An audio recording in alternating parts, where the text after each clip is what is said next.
This is OwlUp, where learning happens in minutes, not hours. For a deeper journey, explore all our courses at owlup.co. Now, let's dive in.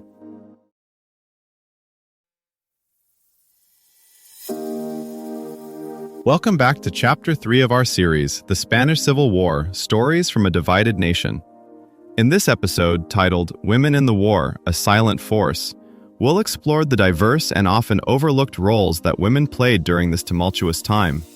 From fighters to caregivers, their contributions were crucial in shaping the course of the war. So, let's dive in.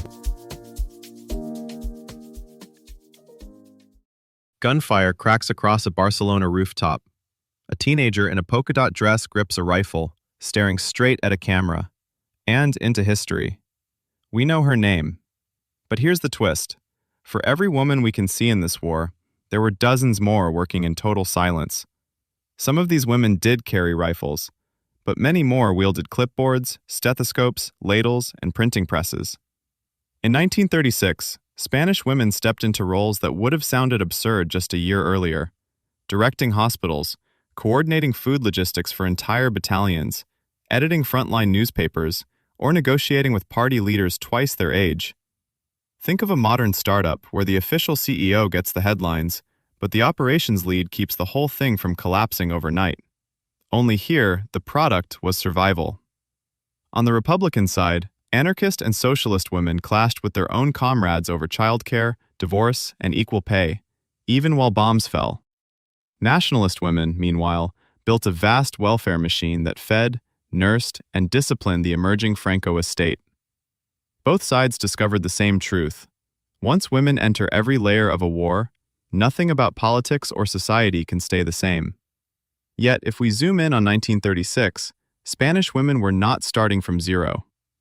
Years of labor activism, literacy campaigns, and Catholic girls' organizations had already trained them in speaking, organizing, and fundraising, skills suddenly repurposed for war. Urban and rural experiences split sharply. A typist in Madrid might join a socialist women's group, while a peasant in Galicia confronted requisitions and hunger with no party card at all. Local networks, parishes, tenants' leagues, neighborhood cafes, became the hidden wiring through which women moved food, information, and sometimes weapons. And none of this fit neat propaganda posters. On the Republican side, the most visible shock came in 1936. Women in overalls and summer dresses stepping onto the front as milicianas. Estimates vary, but several thousand took up rifles in the first chaotic months, especially in Catalonia and Madrid. Many had barely fired a gun before July. What they did have was political conviction and street fighting experience from clashes with police and fascist groups. For them, enlistment was both military action and a declaration that the old gender order had just been blown up. Their presence, though, exposed deep tensions. Some commanders welcomed the morale boost and international attention. Others grumbled that women at the front were a distraction or a propaganda stunt. By 1937, under pressure to professionalize the army, many female fighters were quietly ordered back to rearguard roles. The same men who praised their courage suddenly insisted that serious war required male-only trenches. Women who had charged under fire were reassigned to typing pools, clothing depots, or hospitals. Essential work, but experienced as a demotion by those who wanted to stay in combat.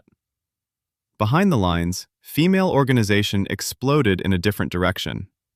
Groups like Mujeres Libres and socialist women's committees opened canteens, literacy circles, and childcare for factory workers producing arms. They debated whether to prioritize winning the war or making the revolution, often concluding that they had to attempt both at once.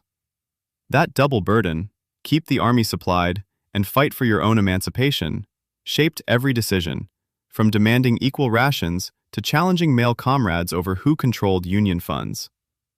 Nationalist women moved with a different ideology but comparable scale. Sección Femenina drilled girls in discipline, Catholic virtue, and service, then deployed them to barracks kitchens, hospital trains, and relief centers for soldiers' families. Their leaders spoke the language of sacrifice and obedience, yet they built a nationwide infrastructure that outlived the conflict and became a key pillar of Francoist social control. Across the country, ordinary women adapted daily life to total war. They learned to decode shortages. When bread vanished, which neighbor knew how to stretch chickpea flour? When a son disappeared, which local contact could discreetly ask at the police station? Like a software patch quietly keeping a crashing system running, these improvised routines allowed Spain to function at all under bombardment and terror. In practice, their work looked less like heroics and more like relentless troubleshooting. A young nurse in Valencia might spend a morning sterilizing instruments, then spend the afternoon bargaining for soap and bandages with a factory manager who wanted proof his sons wouldn't be sent to the front. In Burgos, a Sección Femenina organizer could track dozens of soldiers' families in a notebook, noting who needed extra milk, who had a baby on the way, and who quietly asked about a missing relative. Women printers in Madrid experimented with ink mixtures when supplies ran low, keeping underground bulletins legible despite censorship and blackouts. Others learned to read train timetables and warehouse delays the way a strategist reads a map, spotting where food was stuck or where wounded were piling up. Their decisions were often made in cramped kitchens or crowded ward corridors, but they had the cascading effect of a well-placed pass in football. One accurate move could shift an entire local balance of survival. Seeing these women changes how we read conflicts today. Security planners who once focused on battlefronts now mine family letters, union minutes, and hospital rosters for patterns of resilience, tracing how care work, logistics, and rumor shaped outcomes.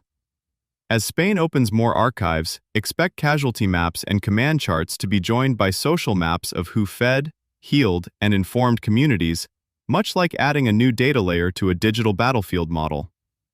To follow their traces now, historians sift recipe books, smuggled postcards, even scribbles on the backs of clinic forms, like archaeologists of everyday courage.